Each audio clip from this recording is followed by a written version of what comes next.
प्रकाशवान, master सर्वशक्तिमान,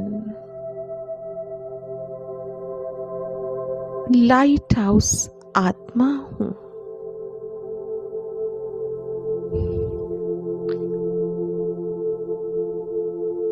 स्वयं भगवान ने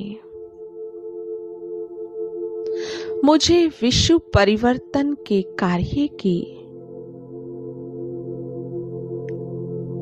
जिम्मेवारी सौंपी है।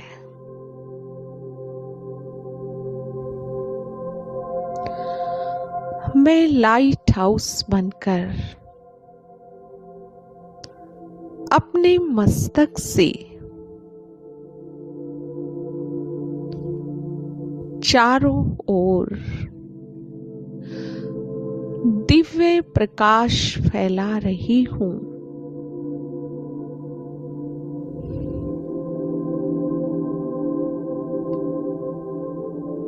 मेरे मस्तक से निकले हुए प्रकाश से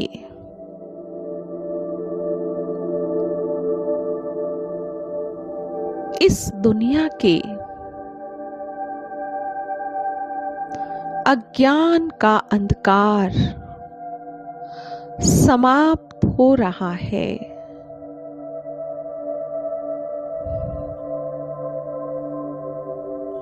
मुझ आत्मा का दिव्य प्रकाश दूर दूर तक पहुंच रहा है।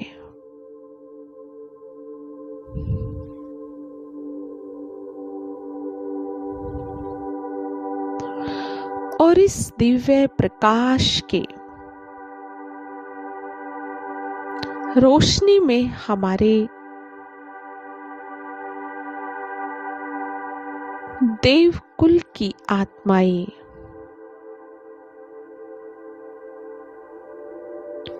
अपने प्यारे परम पिता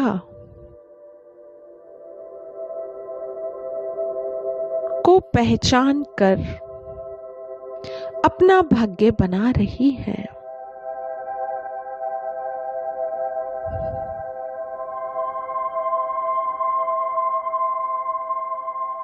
मुझे अपने भक्तों की आवाज कानों में सुनाई दे रही है।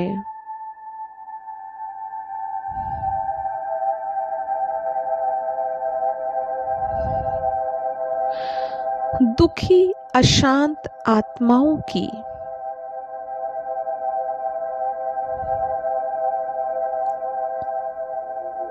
चिल्लाहट, भटकती हुई आत्माओं की करुण पुकार सुनाई दे रही है।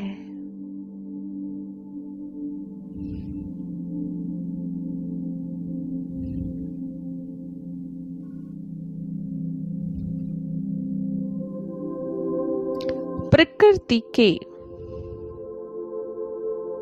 5 तत्वों की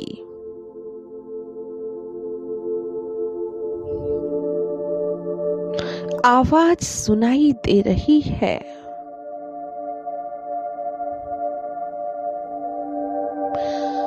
मेरे मीठे बाबा आज इन सबको मेरी आवश्यकता है।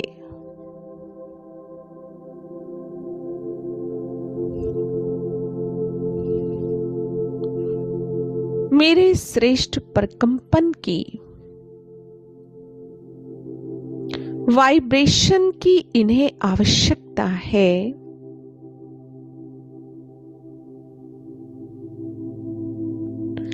मेरी पवित्रता की शक्ति की आवश्यकता है।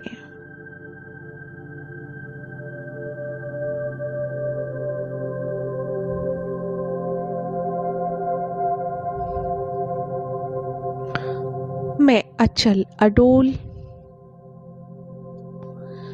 लाइट हाउस बनकर अपना प्रचंड प्रकाश पूरे विश्व में फैला रही हूं।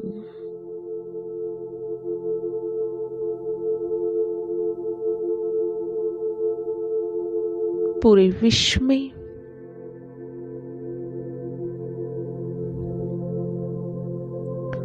सुख शांति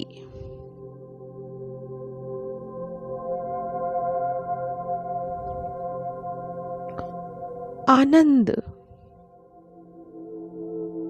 प्रेम का दिव्य प्रकाश चारों ओर फैल रहा है।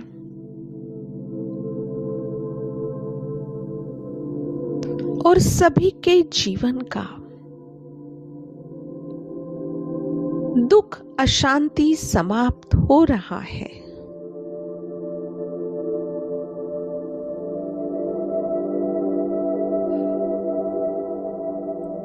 मीठे बाबा, जैसे आप विश्व कल्याणकारी हो,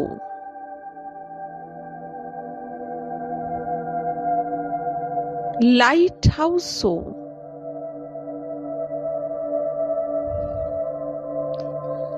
आपकी संतान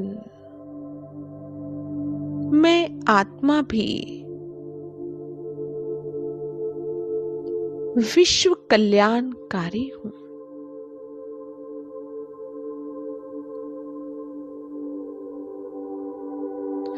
लाइट हाउस हूं।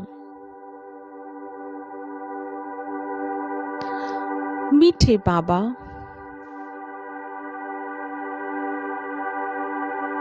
मैं आत्मा आपके समक्ष प्रतिज्ञा करती हूं कि अब से मेरा समय, संकल्प, हर श्वास विश्व कल्याण की सेवा के लिए समर्पित है। विश्व की आत्माओं के लिए, संपूर्ण सृष्टि को पावन करने के लिए है।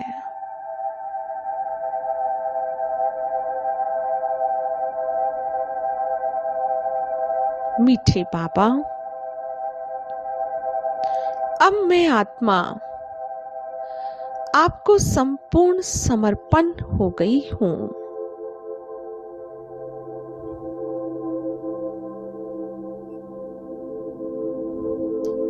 मेरा यह तन, यह मन और धन सब कुछ आपको समर्पित है बाबा।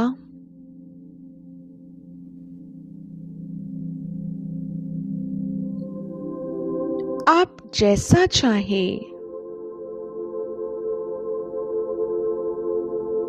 इसे विश्व की सेवा में लगाएं।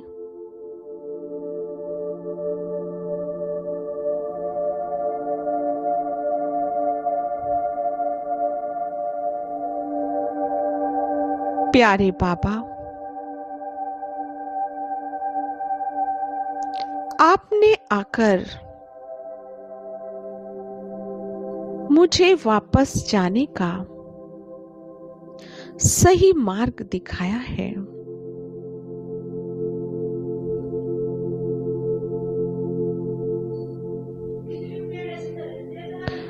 प्यारे बाबा,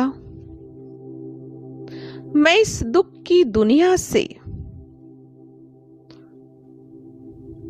संपूर्ण मुक्त बनना चाहती हूं।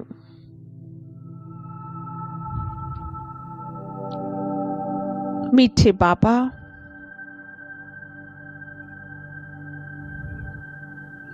अब मुझे वापस आपके पास आना है।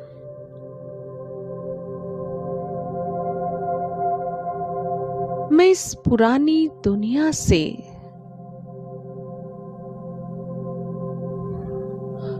प्राम अर्थात न्यारी हो चुकी हूं।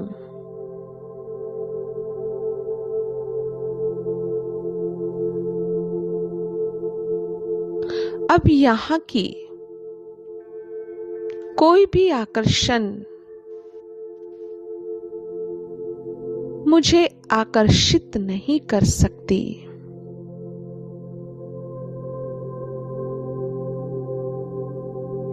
इस दुनिया में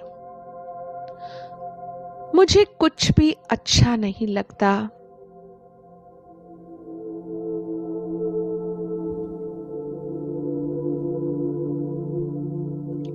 मैं प्रतिज्ञा करती हूं,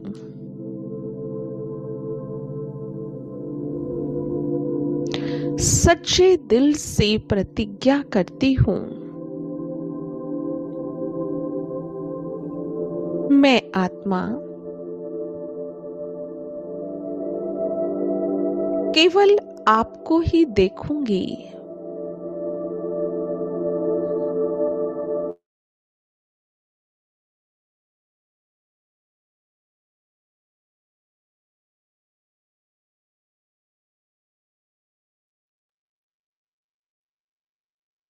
ओम शांति भाई जी, आप मुरली रीडिंग स्टार्ट कर सकते हैं।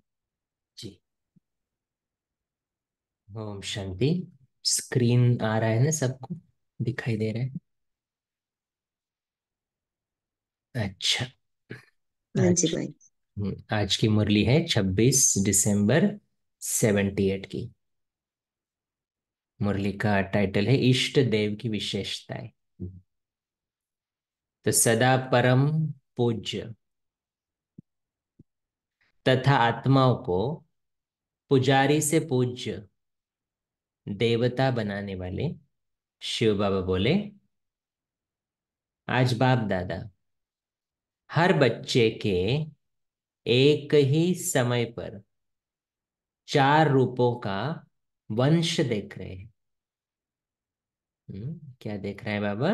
एक ही समय, एट द सेम टाइम, 4 रूपों का वंश देख रहे हैं। पहला, कौन से 4 है वंश? पहला, हर एक शिववंशी। दूसरा, ब्रह्मावंशी। तीसरा, देवता वंशी। चौथा, इष्ट देव वंशी। ये नई बात है, इष्ट देव वंशी। द्वापर से क्या होने वाला है? तो बाबा कहते पहले कौन है? हम सभी शिववंशी है। दूसरे ब्रह्मावंशी, ब्राह्मण। तीसरा देवता वंशी, देवताओं की वंशावली होगी। चौथा इष्ट देव वंशी। तो हर एक के 4 वंश का रूप बाप दादा के आगे स्पष्ट है। भक्ति मार्ग में आप ही श्रेष्ठ आत्माएं भिन्न भिन्न रूप में भक्तों के इष्ट देव बनते हो। इस समय भी आप सबके भक्त आप इष्ट देवों को व देवियों को पुकारते रहते हैं। जैसे प्रत्यक्षता का समय स्पष्ट और समीप आता जा रहा है, वैसे आप सबके देव वंश अर्थात राजवंश और इष्ट वंश की प्रत्यक्षता होती जाएगी। प्रत्यक्षता का समय अभी तो हम देख रहे हैं कौन सा समय चल रहा है। अभी भक्तों की पुकार भी बहुत जोर से चल रही है। बाबा वही कहता है कि भक्त पुकार किसको रहे हैं? हम आत्माओं को ही पुकार रहे हैं। और इसलिए बहुत बड़ा अव्यक्त मुरली में बाबा कहते हैं ना, बाप को तो पुकारे सुनने आती है, आपको नहीं आती है सुनने। तो किसको सुनने आएगी? जो उस स्थिति में होगा वो ना। तो बाबा वही कहता है कि जब प्रत्यक्षता का समय जैसे स्पष्ट और समीप आएगा, बाबा कहते वैसे आप सबके देव वंश अर्थात राजवंश और इष्ट वंश की प्रत्यक्षता होती जाएगी। तो ऐसे अनुभव करते हो कि हम ही इष्ट देव बनकर अनेक भक्त आत्माओं की मनोकामनाएं पूर्ण करने वाले हैं। समान है। मैं कौन हूं? मैं इष्ट देव हूं। क्या है मेरा कर्तव्य? अनेक भक्त आत्माओं की मनोकामना पूर्ण करने वाले। जैसे राजवंश में नंबरवार है, वैसे ही पूज्य रूप में भी नंबरवार इष्ट बनते हैं। राजवंश नंबरवार है, देवी देवताओं के भी नंबरवार रहेंगे ना वंशावली। वैसे बाबा कहते पूज्य रूप भी कैसे होगा? नंबरवार। तो सब कुछ तो अभी के पुरुषार्थ पर कनेक्टेड है। अभी अगर हम नंबर 1 का पुरुषार्थ नहीं करेंगे, नंबर वार यथाशक्ति पुरुषार्थ करेंगे, तो राजवंश में भी नंबर वार, फिर पूजा भी नंबर वार। तब बाबा पूछ रहा है, याद है हम कौन से इष्ट हैं? कौन सी देवी के रूप में आपका पूजन हो रहा है? सभी एक सेकंड अपने स्मृति को जागृत करें। मैं कौन सी इष्ट देवी या इष्ट देव हूं? क्या लगता है अंदर से? या हूं ही नहीं, अभी तक वो स्मृति ही जागृत नहीं हुई है। ये भी तो हो सकता है। इसलिए बाबा पूछ रहे हैं, स्मृति जागृत कर रहा है कि याद करो हम कौन से इष्ट हैं, कौन से मंदिर में मेरी पूजा चल रही है, कितनी विधि पूर्वक चल रही है। तो याद है हम कौन से इष्ट हैं, कौन सी देवी के रूप में आपका पूजन हो रहा है। अपनी भक्तमाला को जानते हो, जो अब के सेवा में सहयोगी साथी बनते हैं। उनमें कोई राजवंश में आते हैं, कोई प्रजा में आते हैं। तो इस समय के सेवा के सहयोगी, हम्म, तो इस समय के सेवा के सहयोगी व नजदीक के साथी, और भविष्य के रॉयल फैमिली व प्रजा, और भक्ति में इष्टवंशी व भक्त। इष्ट देवों की वंशावली भी दिखाते हैं। तो अपने आप से पूछो कि हम राजवंशी सो इष्टवंशी है, किस नंबर के इष्ट हो? बाबा कहते हैं ना, अष्ट सो इष्ट। तो जो अष्ट रतन होंगे उनकी बहुत विधि पूर्वक पूजा होने वाली है, वो इष्ट देव है। लेकिन उनके बाद भी तो कोई ना कोई इष्ट देव होंगे ना, तो उसमें भी नंबर से। इसलिए बाबा कहते हैं ये इष्टवंशी हो, कौन से नंबर में हो?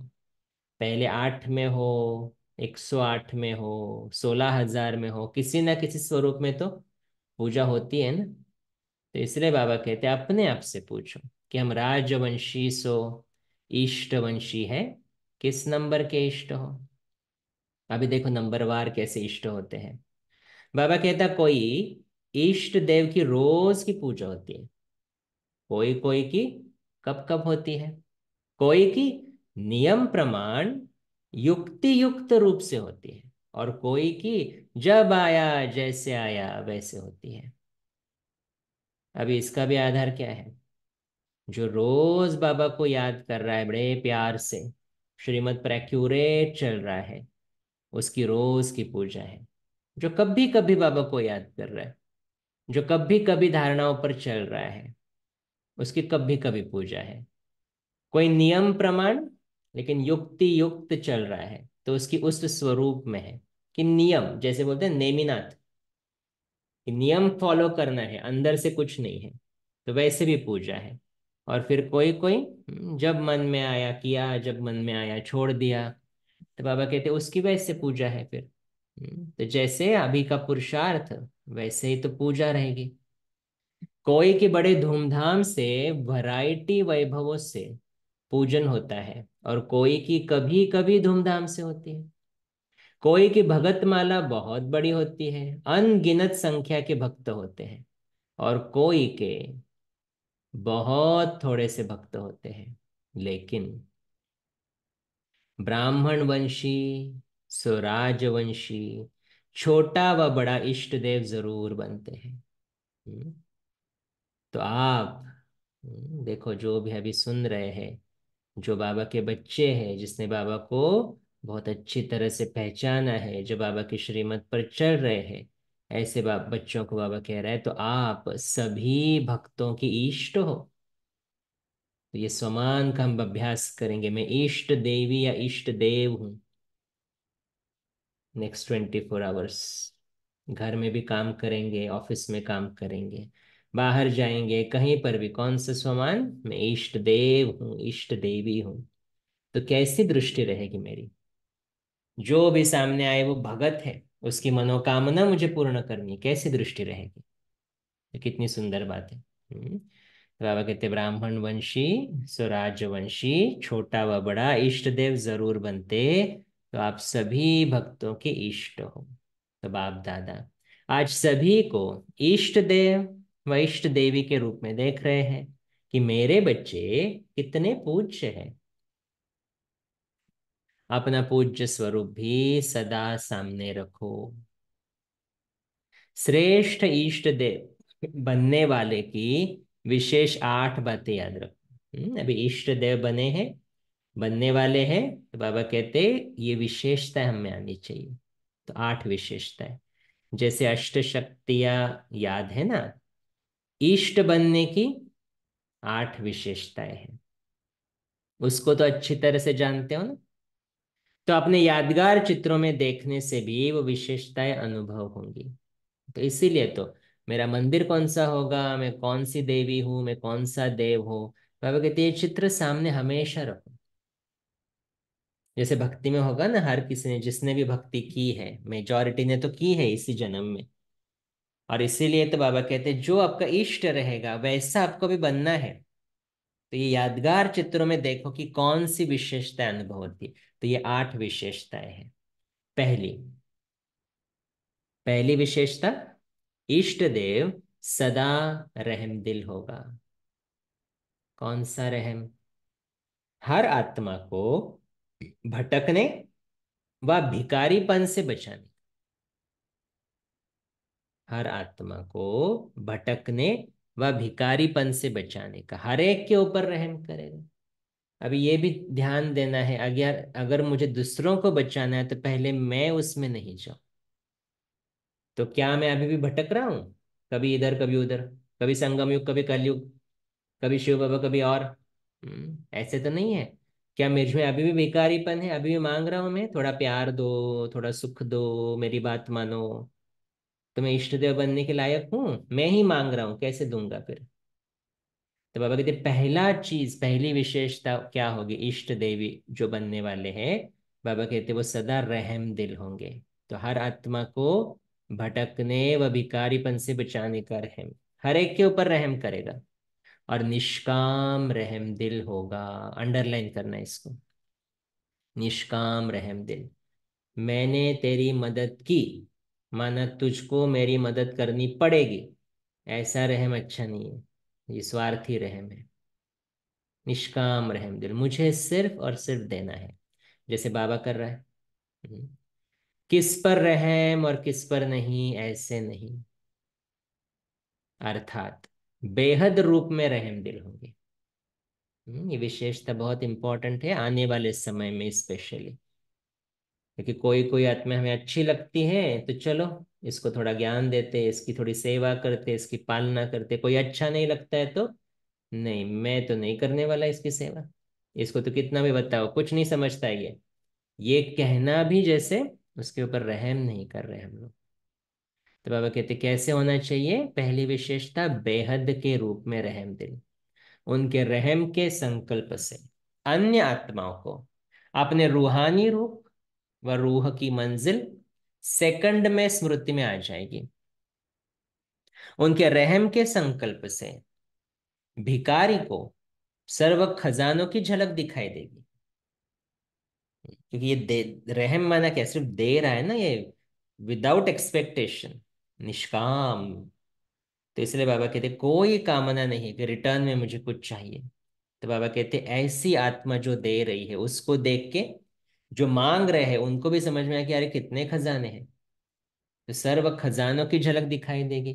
भटकती हुई आत्माओं को मुक्ति व जीवन मुक्ति का किनारा व मंजिल सामने दिखाई देगी। तो ऐसा रहम दिल होगा। भटकती हुई आत्माओं को मुक्ति व जीवन मुक्ति का किनारा व मंजिल सामने दिखाई देगी, ऐसा रहम दिल होगा। तो पहली चीज क्या है? रहम। कैसा रहम? निस्वार्थ रहम, निष्काम रहम, भिखारीपन और भटकने से छुड़ाने वाला रहम, ये पहली विशेषता। दूसरी बात, इष्ट देवात्मा सदैव सर्व के दुखहर्ता सुखकर्ता का पाठ बजाएगी। दूसरे का दुख अपने दुख के समान समझ सहन नहीं कर सकेगी।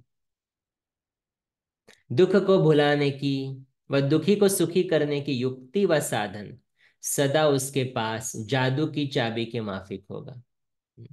तभी यहां पर इंपॉर्टेंट बात, बाबा कहते दुख हरता सुख करता। तो बाबा ने यहाँ पर कहा कि दूसरे का दुख अपने दुख के समान समझ सहन नहीं कर पाएगी। मैंने इसका अर्थ ये नहीं उसमें सहन शक्ति नहीं है, माना वो इमीडिएटली उसके बारे में सोचेगी कि अरे इसको मैं दुख से कैसे निकालूं। जैसे वो मेरा परिवार का सदस्य है ना, उसका दुख सो मेरा दुख।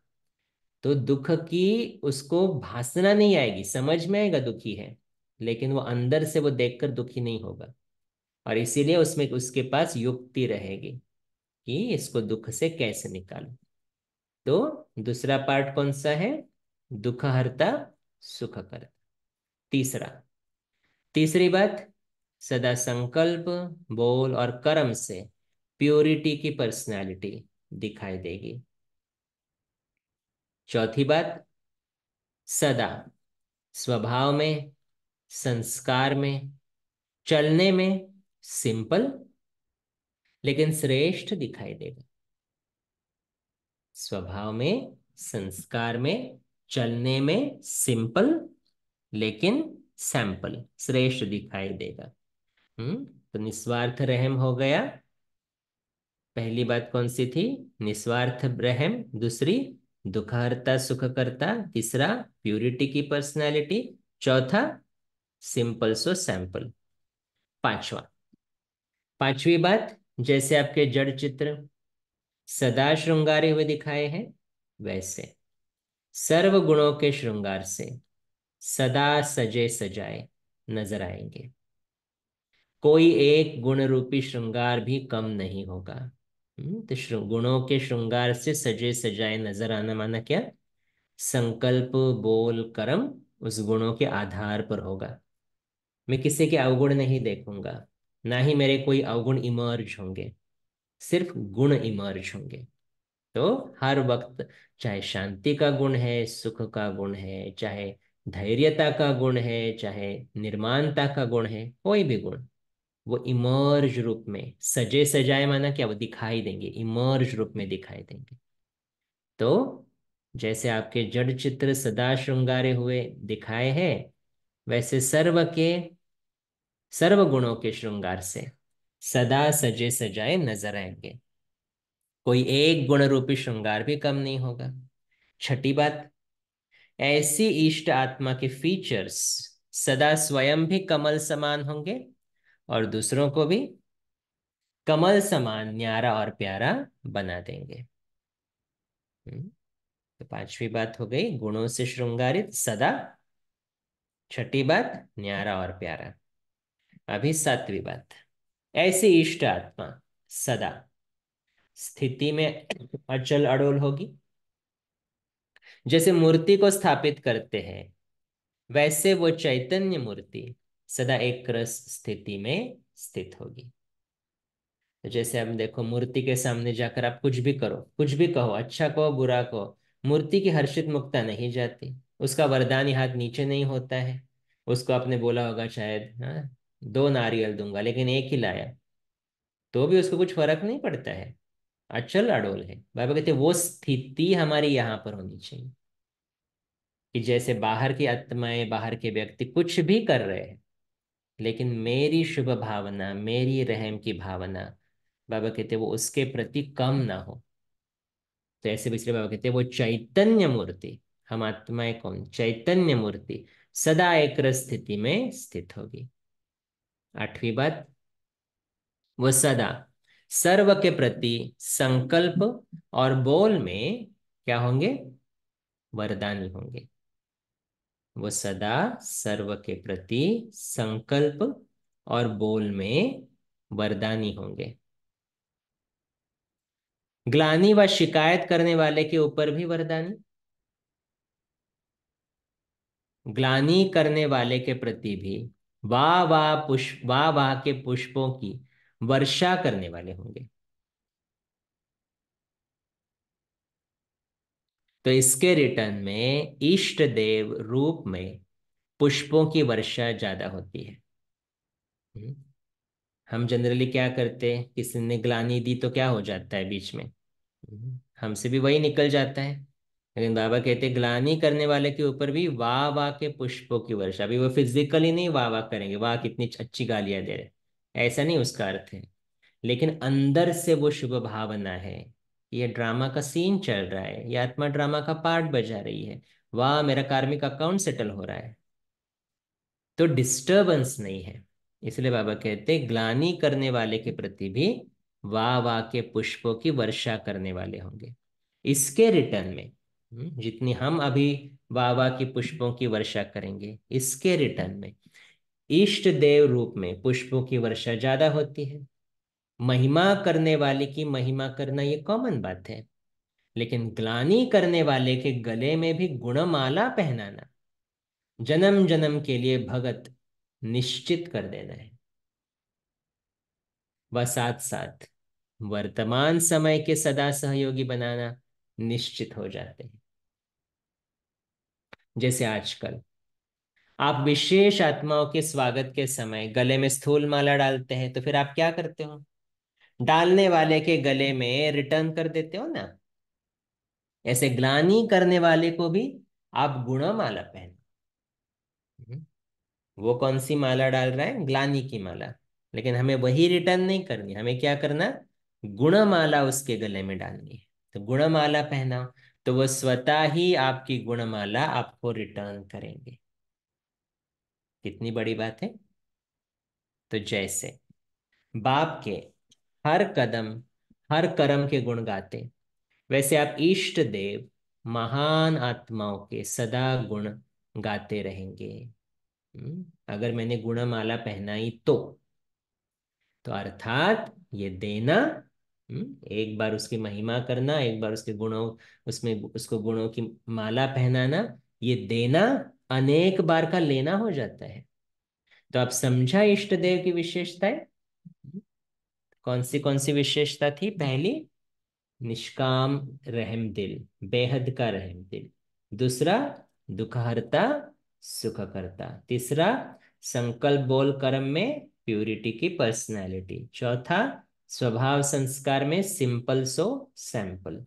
पांचवा, गुणों का श्रृंगार। छठा, न्यारा और प्यारा। सातवां, अचल अडोल, जैसे मूर्ति अचल अडोल है वो। और आठवां, आठवां क्या बोला बाबा ने, ग्लानि वाले के ऊपर भी गुणमाला। तो बाबा कहते, अब समझा इष्ट देव की विशेषताएं, तो अब सभी अपने को चेक करो, इष्ट देव स्वरूप कहाँ तक तैयार हुए हैं। जब मूर्ति तैयार होती है, जब मूर्ति तैयार हो जाती है, तब पर्दा खुलता है। कुछ दिनों पहले सभी ने वो सीन देखा होगा ना। मूर्ति बिठाई गई, उसकी कितनी पूजा हुई, कितनी भीड़ थी, तो मूर्ति भी कैसी है, वो तैयार हुई ना, तो पर्दा खुला। तो आप सब तैयार हो, व कोई तैयारी कर रहे हैं। आपके भगत अधूरे साक्षात्कार में राजी नहीं होंगे, इसीलिए अपने इष्ट देव रूप को सदा सजा सजाया हुआ रखो। इष्ट देव रूप को सदा सजा सजाया हुआ रखो। तो एक तो भगवान ने मुझे जो गुण शक्तियां दी है, उसको इमर्ज रूप में रखना, जो भी आए उसको सिर्फ देते जाना। जो आज भी बाबा ने साकार मुरली में सुबह कहा ना, वरदान में, कि अखुट अखंड महादानी भव। तो ये महादानी बनना माना भी क्या है, जो भी सामने आए उसको कुछ ना कुछ मुझे देना है। यही तो इष्ट देव, तो इष्ट देव का वरदानी हाथ भी कैसे होता है, हमेशा हमेशा देने वाला है ना। बाबा कहते ऐसे आपने इष्ट देव रूप को सदा सजा सजाया हुआ रखो। समझा अब क्या करना है, कौन सी स्मृति को इमर्ज करना है, मैं इष्ट देव या इष्ट देवी हूँ। ठीक है, तभी 1 मिनट सभी साइलेंस में बैठेंगे और इसी स्वमान में बैठेंगे और इसी स्वमान में मुरली को रिवाइज करेंगे। ओम शांति।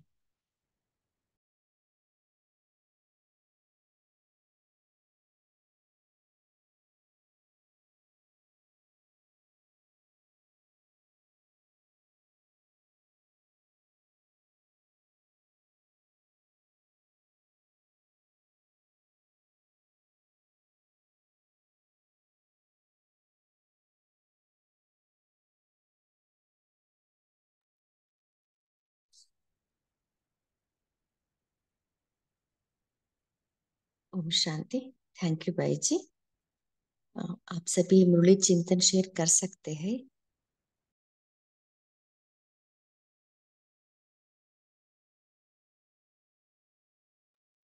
बोलिए मेघा सिस्टर।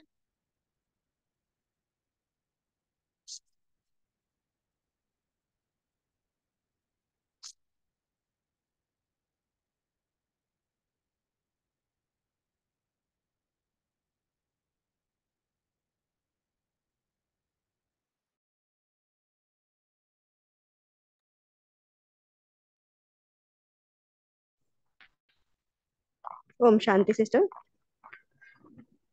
जी आवाज आ रही है? बोलिए। हाँ हाँ, जी। अनम्यूट, हाँ, अनम्यूट नहीं हो रहा था। तो हमने अभी विशेषता देखी ना 8 इष्ट देव की। तो उसमें जो 7th और 8 है, दो में ये एक दो से रिलेटेड है। जब हम 7वां क्या है, अचल अडोल बनना, और 8वां है हम ग्लानि को वाह वाह करना। जब किसी आत्मा हमें ग्लानि करती है और उसके प्रति हमारे दिल में शुभ भावना है और वाह वाह की फीलिंग है, तो हमारी स्थिति अचल अडोल बन ही जाएंगी। मीन्स ये दो एक दूसरे से रिलेटेड है, हमें इस पर थोड़ा ज्यादा फोकस करना चाहिए। ओम शांति। हाँ जी बोलिए तारा सिस्टर। ओम शांति दीदी। तो बाबा ने आज कहा है कि जितना भी ब्राह्मण है उन वो देवी देवता 33 करोड़ वाले जो देवी देवता बनते उसमें तो हम आ ही जाएंगे, लेकिन किस रूप से हमारा पूजा होगी। कोई का होगी, कोई का रोज रोज पूजा होगा, कोई का विधि पूर्वक पूजा होगा, कोई का पूजा धूमधाम से होगा, कोई का अनगिनत रूप से होगा, कोई का कभी कभी होगा, थोड़ा थोड़ा होगा। तो ये जो होगा, जिस रूप से वो पूजा होगा, वो हमारे पुरुषार्थ के ऊपर अभी डिपेंड करता है, हमारे सेवा के ऊपर। हम क्या कर रहे हैं, तो हमें उसके ऊपर थोड़ा ध्यान रखना है।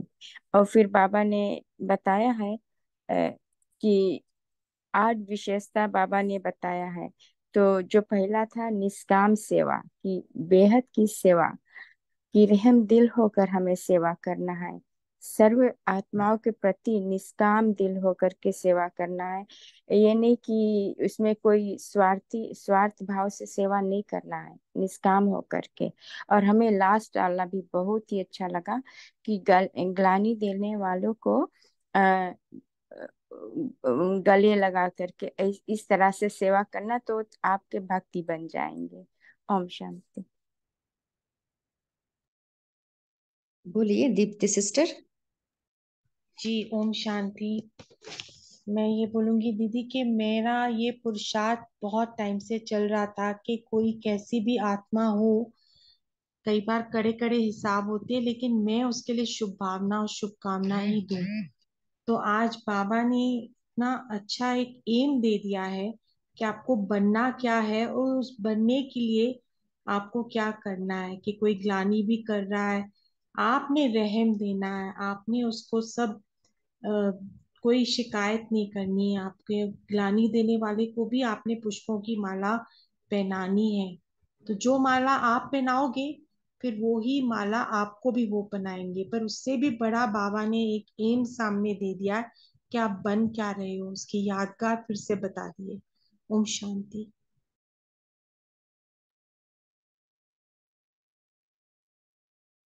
हाँ जी, और कोई शेयर करना चाहते हैं? बोलिए सिंपी सिस्टर। ओम शांति दीदी। आज बाबा ने वंश को बताया कि 4 वंश कैसे बाबा देख रहे थे, तो मुझे लगा कि फोर्थ वन जो मेरे को न्यू लगा, क्योंकि शिव वंश भी बोलते हैं, देव वंश भी बोलते हैं, राजवंश भी समझ में आया। तो ईस्ट वंश बाबा ने ना केवल बताया है ईस्ट वंश, उसका डिटेल भी बताया कि किस तरह से ईस्ट बनेंगे, और भाई जी ने भी बताया कि द्वापर का पार्ट है।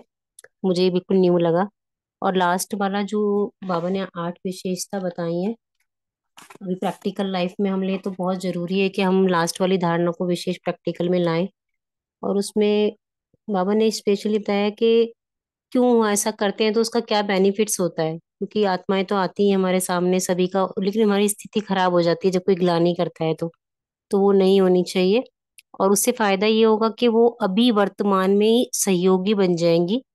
और बाद में भी बाबा ने कहा कि वो लोग जो है फिर, यदि आप गुणमाला पहनाते हैं तो जन्म जन्म के लिए भक्त निश्चित कर लेंगे अपने। ओम शांति।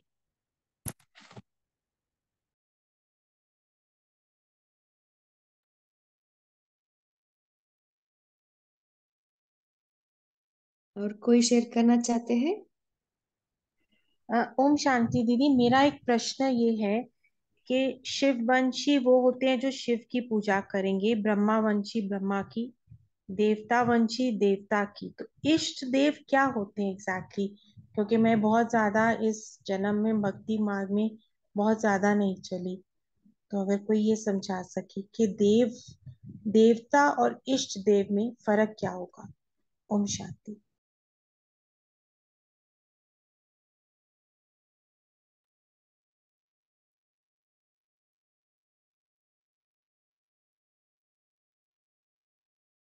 कोई शेयर करना चाहते हैं? ओम शांति। देवता माना हम जो 33 करोड़ देवी देवता मानते हैं ना, वो मीन्स वो कोई भी हो सकता है इसमें से। लेकिन इष्ट देव माना जो हम हमारे घर की कुल देवता या कुल देवता देवी देव और होता है उसको, मुझ आत्मा का ऐसा समझ है। आप और भी कोई बता सकता है?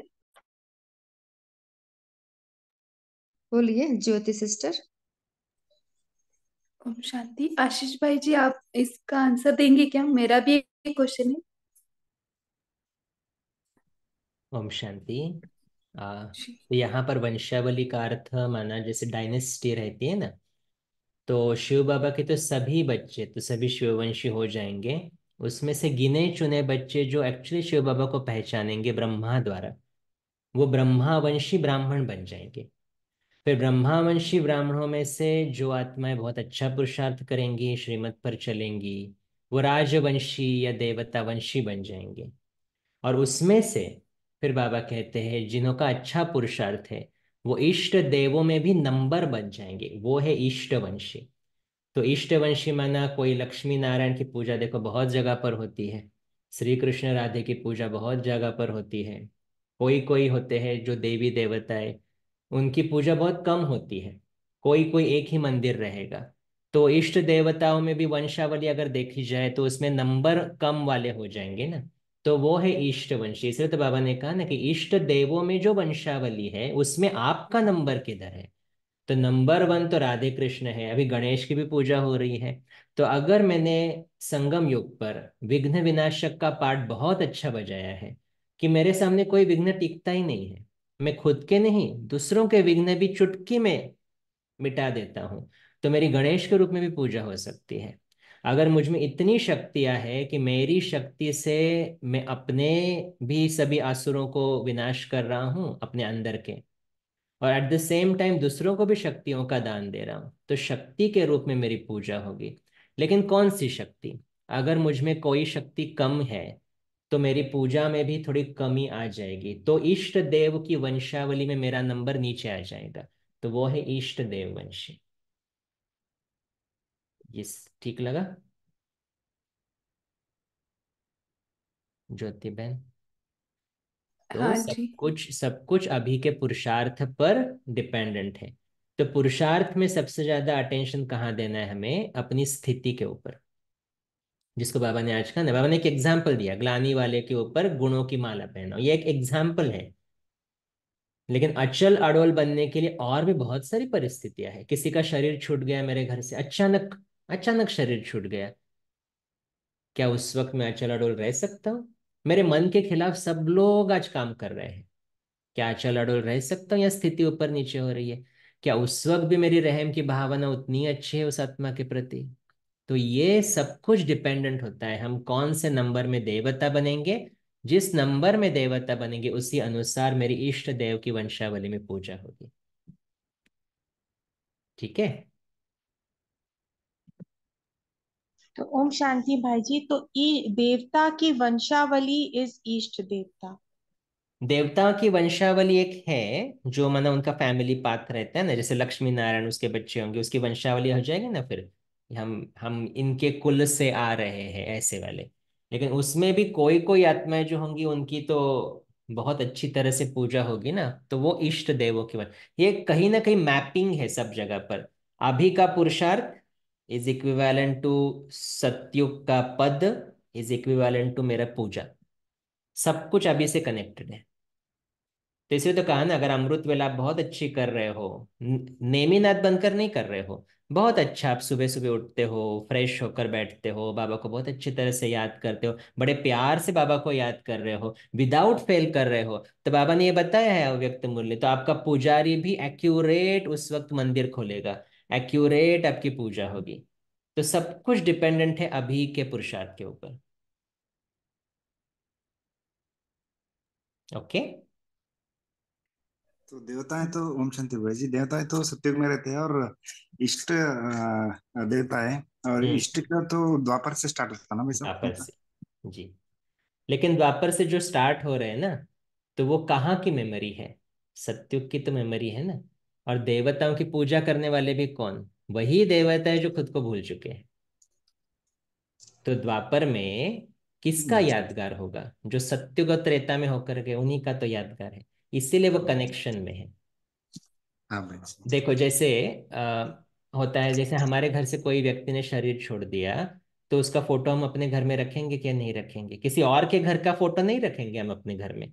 मेरे घर से जो चला गया ना, उसका फोटो रखते हैं कि हाँ ये व्यक्ति था यहाँ पर। इसीलिए तो भारत में जो देवी देवताएं होकर गए, इसीलिए भारत में ही सिर्फ देवी देवताओं की यादगार है, क्योंकि भारत में फिर मैक्सिमम टाइम देवी देवताओं ने बिताया है, तो उनका यादगार फिर जड़ मूर्तियों के रूप में फिर मंदिरों में पूजा जाता है। तो ये कनेक्शन में है, जो सत्युग में देवी देवता होकर गए ना, उनका यादगार ही फिर द्वापर में मूर्तियों के रूप में है। जी भाई जी, थैंक यू। ओके। भाई जी, अष्ट तो इष्ट से और दोनों का बहुत फर्क होता है ना भाई, डिफरेंस अष्ट और इष्ट में थोड़ा बता सकते अष्ट रत्न ही मेजॉरिटी इष्ट रत्न होते हैं। इष्ट रत्न माने इष्ट देवी देवता होते हैं। इष्ट माना क्या बोलेंगे उसको? Most favourite. Most favourite. तो उनके हर एक रूप की पूजा होती है। जैसे दादी गुलजार हमेशा बताती थी कि नॉर्थ में कोई श्री कृष्ण का मंदिर है, तो वो सुबह सुबह गई थी, वो उस वक्त मंदिर का पर्दा बंद था, वो कृष्ण का मंदिर था। और पूछा क्यों बंद है सुबह सुबह? बोलता है अभी श्री कृष्ण दातून कर रहा है, ब्रश कर रहा है, तो उसकी पूजा चल रही है। तो जस्ट इमेजिन, ब्रह्मा बाबा ने शिव बाबा को ब्रश करते हुए भी याद किया है, इसलिए उसके उस कर्म की भी पूजा होती है। तो जो अष्ट रत्न बनते हैं उनमें ये इतनी शक्तियां है, इतनी क्वालिटीज है कि उनके हर कर्म की पूजा होती है, और वही फिर इष्ट देवता बनते हैं। और उसके बाद वाले जो नंबर्स आएंगे उनकी भी बहुत अच्छी पूजा है, लेकिन अष्ट रत्नों की तरह नहीं। तो अष्ट सो इष्ट, इसलिए बाबा बहुत बार कहता है मुरलियों में, जो अष्ट रत्न होते हैं वो सबके इष्ट रहेंगे। तो हम सबके फेवरेट्स रहते हैं ना ये, तो वो इष्ट रत्नों में, सॉरी, इष्ट देवी देवताओं में आ जाएंगे। थैंक यू भाई। और जो अष्ट है वो सदा शिव बाबा को याद करते हैं ना। हाँ। इसी इसलिए तो। के ऊपर एक क्वेश्चन था जी। कि एक माता ने क्वेश्चन आज पूछा था पाठशाला में कि भक्ति मार्ग में तो हम एक ही नाम स्मरण करते थे तो बहुत आगे गए थे, लेकिन हम्म। इसमें थोड़ा कंफ्यूजन है, कभी ये करो वो करो, तो उनका कंफ्यूजन इतना बढ़ गया है कि वो पुरुषार्थ नहीं कर पा रहे, कि एक ही कुछ तो चाहिए कंसंट्रेशन। तो उनके हाँ, लिए हम मानो क्या। बेसिकली ज्ञान ठीक तरह से क्लियर नहीं है उनको, और कुछ नहीं है उसका अर्थ। भक्ति मार्ग में हम कभी आगे जा ही नहीं सकते हैं। भक्ति मार्ग में मुख चलता है, मन भटकता है। यहाँ मन को भटकने से बचाना है, और इसीलिए तो हम कहाँ पर फोकस करें? एक शिव बाबा, दूसरा न कोई। देहधारी के ऊपर फोकस करेंगे तो फिर से वही गड़बड़ है, इसको याद करो उसको याद करो। यहाँ पर भी हम बहुत बार देखते हैं, सेंटर पर आत्माएं आती है ना, शिव बाबा का एक जगह पर फोटो है, एक जगह पर ब्रह्मा बाबा का फोटो है, और फिर वो सोचते हैं अभी देखना किधर है। तो समझ में नहीं आता है आत्माओं का, अभी तक ज्ञान ठीक तरह से क्लियर नहीं है। तो उनको वो समझाने की बहुत जरूरत है कि आप मन को फोकस करो शिव बाबा के ऊपर, क्योंकि मैं आत्मा, मेरा पिता कौन, शिव बाबा। तो आत्मा का परमात्मा के साथ कनेक्शन है, तो एक ही तो है ना, फिर कंफ्यूजन होने की बात ही नहीं है। तो वो ज्ञान को क्लियर होना बहुत जरूरी है। ठीक है ज्योति। जी, वो बोलते कभी स्वमान का अभ्यास करो, बोलते कभी अव्यक्त वाणी में। हमको इतना टाइम नहीं मिलता ना, पुरानी दादियों को इतना सारा टाइम मिला, देखो आज हम ये मुरली पढ़ रहे, फिर इसके लिए जरा टाइम चाहिए था तो कल दूसरी पढ़ेंगे। अच्छा। तो वो टाइम नहीं मिल रहा है, वो बोल रही कि टाइम एडजस्ट, और कंफ्यूजन इतना हो रहा है कि आगे वाली तीव्र पुरुषार्थी आत्माएं लेकिन अभी कंफ्यूजन में गए हैं। हाँ, नहीं तो उनके लिए फिर उनको इतना थोड़ा ही राहत। सिर्फ, हाँ इनके लिए इतना ही सिर्फ बताना, सुबह की साकार वाणी जो चलती है ना, उतना पढ़ा तो भी बहुत है। उसमें से भी एक पॉइंट ले लो, सिर्फ सिर्फ एक पॉइंट, और उसके ऊपर सारा दिन मनन चिंतन करो, सारा दिन उसको प्रैक्टिस में लाओ, बहुत फर्क पड़ेगा उससे। जितना ज्यादा हम एक बार देख रहे हैं कि बहुत सारी आत्माएं जो लास्ट लास्ट में आ रही है, उनको ये भी करना है, वो भी करना है, ये भी करना है, वो भी करना है, और at the same time YouTube पे तो इतनी सारी vast information, so many meditation commentaries, so many classes, तो कंफ्यूजन बहुत बढ़ता है। लेकिन एक सुबह की साकार मुरली या व्यक्त मुरली जो चलती है, जो हम सभी सुनते हैं, वो बहुत अच्छी तरह से अगर हम करें, इनफ है, क्योंकि वो भगवान के महावाक्य और कुछ नहीं है। ये एक्स्ट्रा स्टडी कौन कर सकता है? जिन्होंने सुबह की स्टडी बहुत अच्छी की है, जिनको ज्ञान की क्लैरिटी है, उनके लिए एक्स्ट्रा स्टडी बहुत अच्छी है। अगर कंफ्यूजन में बहुत जा रहे हैं तो सुबह की स्टडी सिर्फ करें, एक पॉइंट ले लें, एक पॉइंट के ऊपर अभ्यास करें, बस इनफ। फिर जब वहां पर थोड़ा यूज टू हो जाएंगे, फिर बढ़ाओ आगे आगे थोड़ा थोड़ा, तो फिर कर सकते हैं। ओम शांति बाई जी, वो मुरली कैसे याद रहती है? याद मतलब पढ़ पढ़ के भूल जाते हैं, तो उसको क्या करना चाहिए तो वो याद रहेगी? दो चीजें हैं। पहले तो बाहर के कौन सी इंफॉर्मेशन हम ले रहे हैं उसको थोड़ा कम करें। जैसे कोई हम्म। कोई को आदत होती है न्यूज़पेपर पढ़ना, मैगजीन पढ़ना, नॉवेल्स पढ़ना, टीवी देखना, टीवी सीरियल्स, बाहर की इंफॉर्मेशन, मतलब वो तो गॉसिप करते वगैरह हैं। होता है जी जी। इधर का उधर का। फिर मुरली नहीं रहेगी, क्योंकि वो निगेटिव इंफॉर्मेशन बहुत अंदर जा रही है। ये पहली वो चीज, जितना अवॉइड कर सके हम करें, पहली चीज है। दूसरी, मुरली कम से कम 3 से 4 बारी दिन में पढ़े। सुबह तो पढ़ेंगे क्लास में, एक बार सुनेंगे, जी उससे नोट्स ले लो, नोट्स के एक 4-5 पॉइंट्स भी लिए, इनफ है। जी दोपहर को जी जी। रिवाइज करो, शाम को रिवाइज करो। मैं खुद क्या करता हूँ, मुझे सुबह अमृत वेले के बाद एक बार पढ़नी होती है मुरली, क्योंकि क्लास में पढ़नी होती है। तो अमृत वेले के बाद में पढ़ता, फिर मैं क्लास जी में पढ़ता हूँ, फिर शाम को 5 बजे के आसपास में थोड़ा रिवाइज करता हूँ मुरली को, रिकॉर्डिंग्स होते हैं वो सुनता हूँ। और रात को जब सोने से पहले मैं मुरली से 5 पॉइंट्स लिखता हूँ हमेशा, 5 पॉइंट्स, विदाउट रेफरिंग टू मुरली, मुरली में बिना देखे 5 पॉइंट्स। उस वक्त समझ में आता है मुरली कितनी अंदर गई है। क्योंकि 2-3 बार रिवाइज करने के बाद भी मैंने देखा है, कभी कभी अगर बाहर की इंफॉर्मेशन ज्यादा अंदर गई है तो 5 पॉइंट्स लिखना भी बहुत मुश्किल हो जाता है। और इसीलिए मुरली को 3-4 बार तो रिवाइज करना ही है। और रात को जिनको भी इंटरेस्ट है ना, ये करके देखो, कम से कम 5 पॉइंट्स हमें मुरली के लिखने हैं, आज सुबह के मुरली के। तो फिर वो मुरली बिल्कुल। और अंदर जाएगी, लिखने की प्रैक्टिस बढ़ाएंगे ना तो मुरली और पक्की होती जाएगी। शक्ति बन जाएगी। थैंक यू भाई जी, थैंक यू। ओके। थैंक जी यू भाई थैंक जी, तो अष्ट रत्न is more in a broader sense ना, और ईस्ट देवता इज मोर लाइक हम घर के भी अंदर जो करते हैं, जो हमारा फेवरेट होगा, हाँ, ऐसा। फेवरेट में भी वो इष्ट होगा, यस यस, वो फेवरेट में इष्ट होगा जी। और जी, और अष्ट रत्न है जो सारे विश्व है जो पूजा करते हैं, अष्ट हाँ, रत्न। अष्टरत्न माना पहली 8 गद्दियाँ जो चलेगी ना सत्युग की, वो अष्टरत्नों की होगी। जी दी। तो आठों जी भाई आठों के आठों कृष्ण रहेंगे, आठों के आठों कृष्ण या कहो लक्ष्मी नारायण रहेंगे। हम्म, थैंक यू। जी। ओके। अच्छा, और किसी को कुछ शेयर करना है? 2 मिनट है अभी। ओम शांति। बाबा ने कहा सेकंड नंबर पर कि हमें इतना रहम बनना है जो भटकती हुई आत्माओं को भी जो जीवन मुक्ति का किनारा और उसको मंजिल हमारे सामने दिखाई। ओम शांति। जी, ये रियल मी 3 जिन्होंने अनम्यूट किया बोले सारा। शांति भाई जी, हाँ जी बोलिए। अ, हम आत्मा परमात्मा को शरण करेंगे तो ब्रह्मा बाबा को देखकर हम क्या समझेंगे? ब्रह्मा बाबा की भ्रुकुटी में देखना, अच्छा उसकी भ्रुकुटी में देखना कि एक्चुअली एक्टिंग वहां से चल रही है। अच्छा। ब्रह्मा बाबा भी इम्पोर्टेंट है क्योंकि उसके बिना शिव बाबा एक्ट नहीं कर सकता, और शिव बाबा के बिना ब्रह्मा को कोई वैल्यू नहीं है। दोनों इम्पोर्टेंट है और अभी तो दोनों कंबाइंड है, लेकिन ब्रह्मा की भ्रुकुटी में देखना, वहां से शिव बाबा कार्य करते हैं। ठीक है ठीक है। आज बाबा ने कितना सुंदर कहा ना, वो चैतन्य मंदिर है मेरा। आज की साकार मुरली में था, ब्रह्मा की भ्रुकुटी मेरा चैतन्य मंदिर है, जहां से मैं डायरेक्शंस देता हूँ।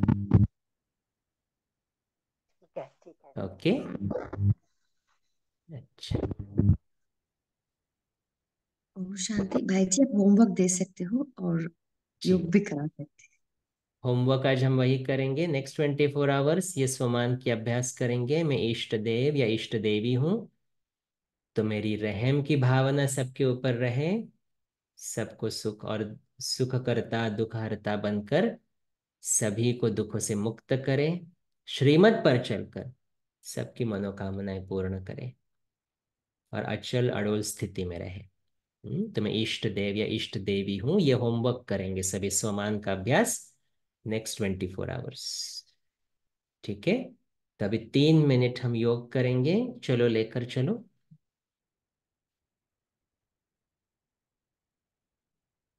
अपने आप को लेकर चलो मंदिरों में।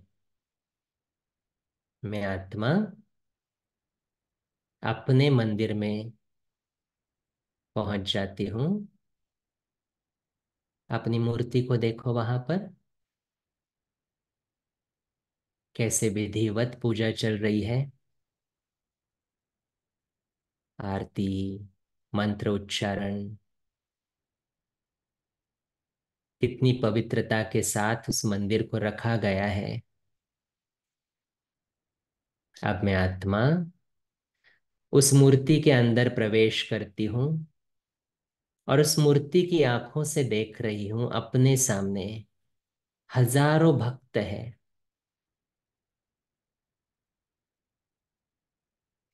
ये हजारों भक्त कोई न कोई मनोकामना लेकर आए हैं।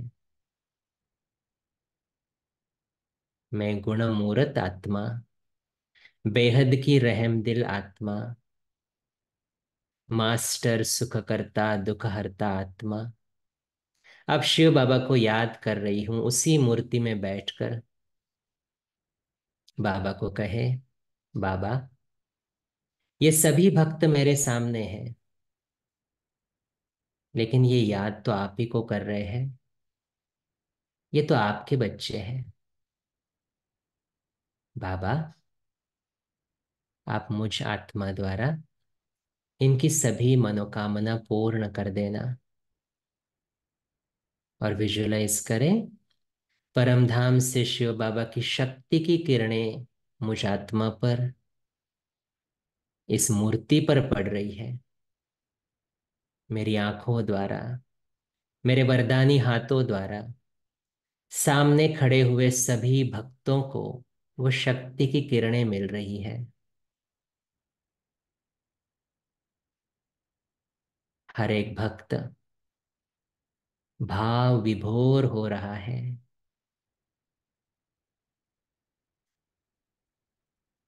उनके मन शक्तिशाली हो रहे हैं।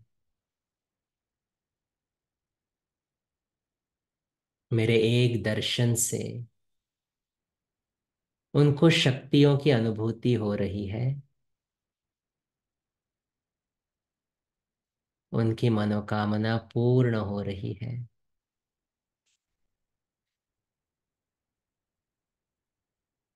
मैं इष्ट देव इष्ट देवी हूं। अभी चैतन्य में ये सारा दृश्य देख रही हूं।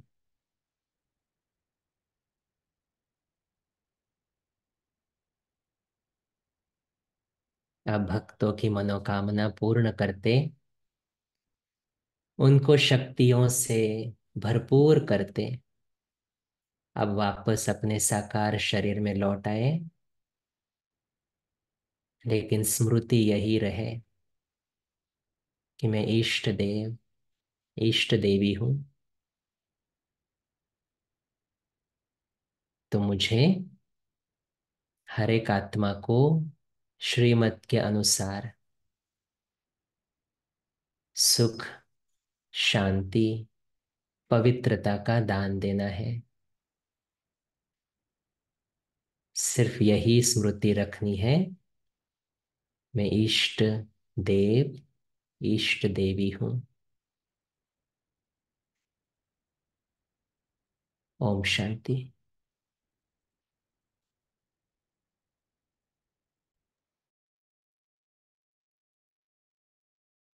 ओम शांति। थैंक यू भाई जी। इस सेशन में जुड़ने के लिए आप सभी को दिल से थैंक्स। Good night.